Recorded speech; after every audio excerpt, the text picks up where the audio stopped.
Hi guys, welcome to another video. Today I want to do an update on weeks 24 to 26 and how those have been treating me. And a lot is going to be said in this video because my past the past few videos I filmed I kind of cut short because I was sick.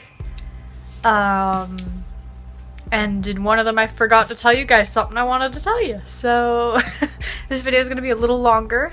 But it might have some of the most information in it compared to the other videos.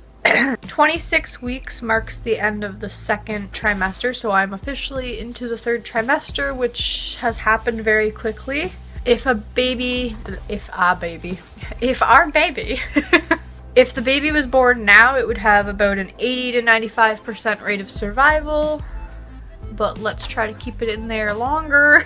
Movement's going to be felt more and more moving on because there's going to be less fluid in there as the baby is growing now. So let me show you guys my bump because it has grown quite a lot since the beginning. Yeah. Clearly, look at that bump. You can actually see the bump. I don't have like a comparison picture, but I don't know. And some people like asking about stretch marks and if you get any and everything. I haven't gotten any on my belly because my belly is still the same size it was before I got pregnant. I lost 40 pounds first, so I don't think my belly is gonna get a lot of stretch marks, but I can tell you right now, the breasts have a lot of stretch marks, which normally happens for me, and my hips have a lot, which also happens for me, and the inner part of your thigh part. And I got stretch marks there when I first hit puberty too, so it's just where my body grows, I guess. I'm not really using anything to get rid of the stretch marks. I did buy a few lotions, a shea butter lotion, and I have rosehip oil, which is really good for stretch marks, so I highly recommend rosehip oil. But other than that, I'm not doing too much. I know I'm gonna get them. I can't really prevent them.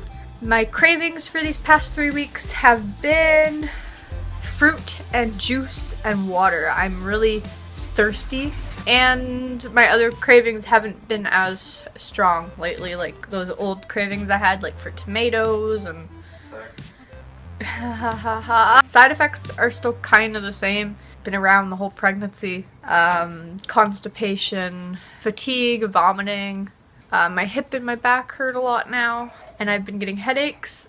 For my hip and back pain, I forget if I showed you guys. I don't think I did. So I bought a band to wear around my...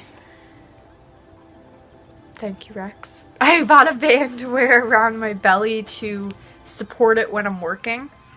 I could just make a separate video on all the things I'm using to help with my pain, so I think I'm gonna save this to show you guys how to use it for that video, and talk about the other methods that I'm using to help. Because, as I've said before, Tylenol is all you can take. It's not very helpful, so it's good to learn other methods of pain control. Tips I have for the past 3 weeks are kind of nothing. I couldn't really think of anything for these 3 weeks because I've been struggling a lot, so I've just been trying to do what I said I've been doing in the last video, sleeping whenever I can, and yeah. So, the thing I wanted to update you guys on that I forgot to in that other video I made probably 2 videos back, it was when I had my 20-week ultrasound.